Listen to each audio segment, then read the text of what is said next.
Hello. I've been seeing so many videos. I've been seeing so many videos of about. Oh,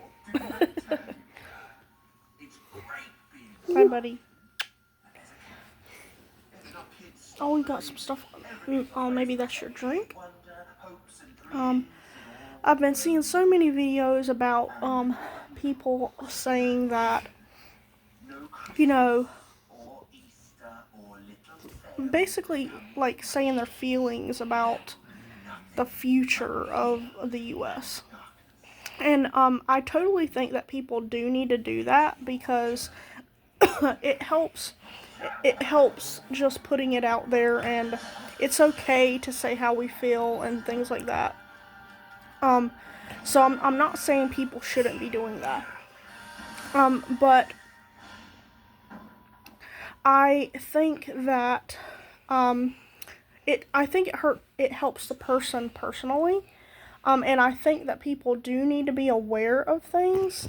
And I'm not saying that they don't. I think we need to be. They're very valid and very real concerns and things that are coming up, uh, issues that are coming up. But what I think is that I'm not sure that it helps as much for the people viewing them because yes, it's good to say that these issues exist. We don't want to ignore issues, but I think the main thing to do is what to do after that. Like, well, okay, if this issue exists, well, what do we do then? What do we do after that? How can we navigate this issue? How can we be successful and get through this issue? Um, I know that uncertain things are coming, but I also know that we as people, and I'm not even saying as a nation, but as people, we have the ability and we're equipped with the skills and things to come out on the other side and be okay. And I think that people need to hear that right now more than they need to hear, you know, that it's uncertain or that these things are coming or these things are happening. We like again, I talk about it all the time, like operating from a place of fear. It's more, you watch the news, you watch true crime or anything, not to be fearful, to be aware. It's important to be aware, and to be vigilant and things like that. Not because of fear, but coming from a person that, like, I've dealt with almost having panic attacks and other things like that. That's why I say not to operate from a place of fear, because if you've ever experienced a panic attack or even symptoms of it, um if we're operating from those situations, you can't think coherently very well during one of those times, during one of those episodes. And you can't think to your best ability. So, especially with panic attacks, when you're having those, situations seem way more overwhelming. They seem way bigger than they in reality they are. Like, in reality, they may be important and they may be a big deal. But when you're having a panic attack, they seem more so, like even further from the scope of in a unrealistic way. Um, like you're never gonna take care of it. You're never gonna be able to deal with it. Things like that. So just not operating, and like, I want people to know that we can do this. We can be all right. Will it take some time? Will it take learning how to cope with things in a new way, learning new skills, or learning new strategies? Probably. um I grew up fairly poor. I did. But I grew up with grandparents who had lived during the Depression, and grandparents that canned a lot, took stuff from a garden and put it and canned it, from a garden to a table. That did a lot with a little, and my grandparents taught me to do a lot with a little. And I think going into this situation, what do we do after that? What do we? Okay, we have this situation. What do we do? I think coming from those mindsets, if you have the mindset of doing a lot with a little, or living within your means, or other things like that, I think people will do a lot better. And maybe there's going to be some people who need to learn how to get those skills of doing a lot with a little. And that's okay. Because America has made this it's the American dream, the white picket fence, the keeping up with the Joneses, all that. And it's really, even at that baseline, it's not realistic. Like, even at that baseline, it's not realistic. And it's not saying giving up on that or anything like that. It's like, I know in a lot of situations, if you are poor or other stuff like that, people want to say stuff like, they'll be like, if you're under a certain income level, you shouldn't be buying champagne for New Year's. Okay, the difference is, if you buy one of those small bottles of champagne for New Year's for a special event, it's not that expensive. The difference is being able to have one bottle, and that be enough, and not having to have 5 bottles or 10 bottles or something like that. It should be okay to have a little. And if you're okay and that can be enough for you, you can have more. Or spending less in some areas so that you can have that money somewhere else, or save more. Yes. So, but I just wanted to, it's good that people are sharing their feelings, but I'm not sure. Let's not throw our blanket, okay? It's not a ball. But I just wanted people to know that I'm not sure the ones where people are just saying, like, that just keep repeating that the US is going downhill. We all know, we all can tell that the time that we're entering is probably going to be very hard. But what do we do after that? And this is where the stress coping techniques and these other things, when you're in those situations and they're bad situations and they're hard, having a panic attack or depression or something else like that is going to make that situation harder, and you're not going to be able to think of ways to help yourself out of it or help that situation be better. And that is where our, learning new skills, and stress coping techniques and things like that is going to come into play. That's what you do next.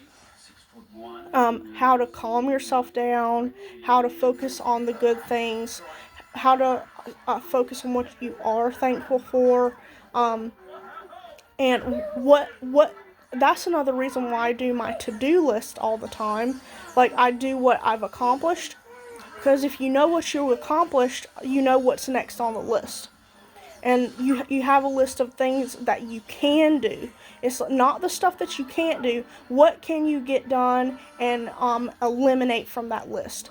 And if you eliminate a few small things, it gives you a sense of accomplishment. It eliminates a little bit of stress, and that's very good.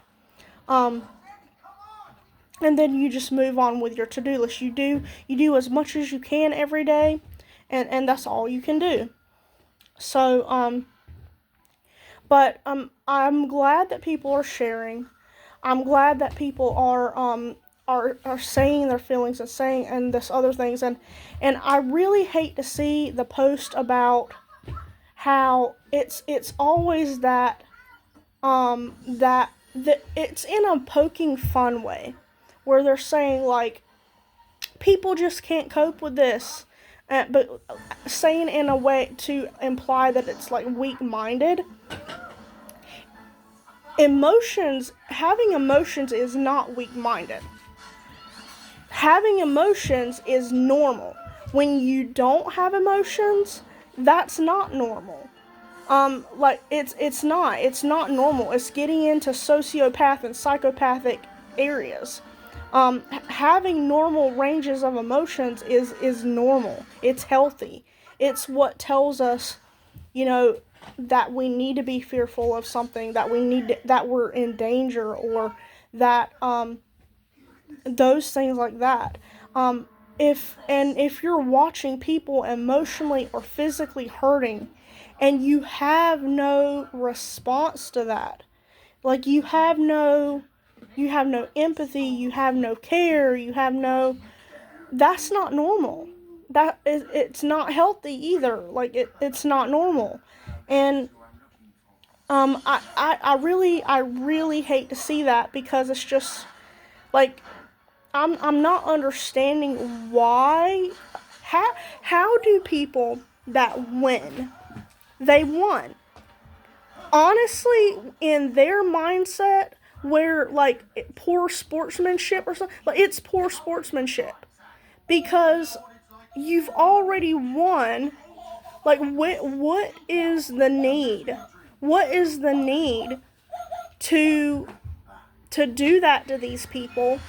And then on top of that, they're displaying publicly that they just have no care that people are hurting. Like, people are online saying that they're physically having a emotional pain response to other people hurting.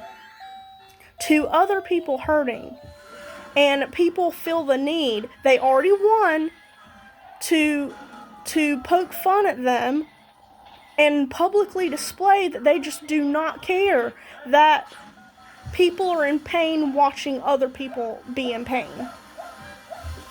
Is really weird.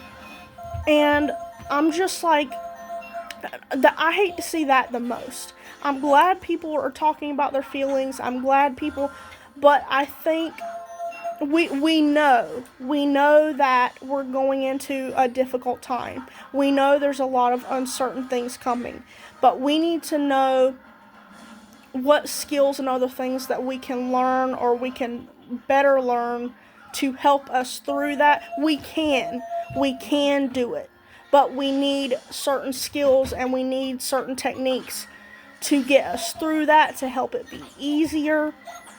And I think some of the ones that I've said will help that a lot. I don't exactly think it's minimalist or anything like that.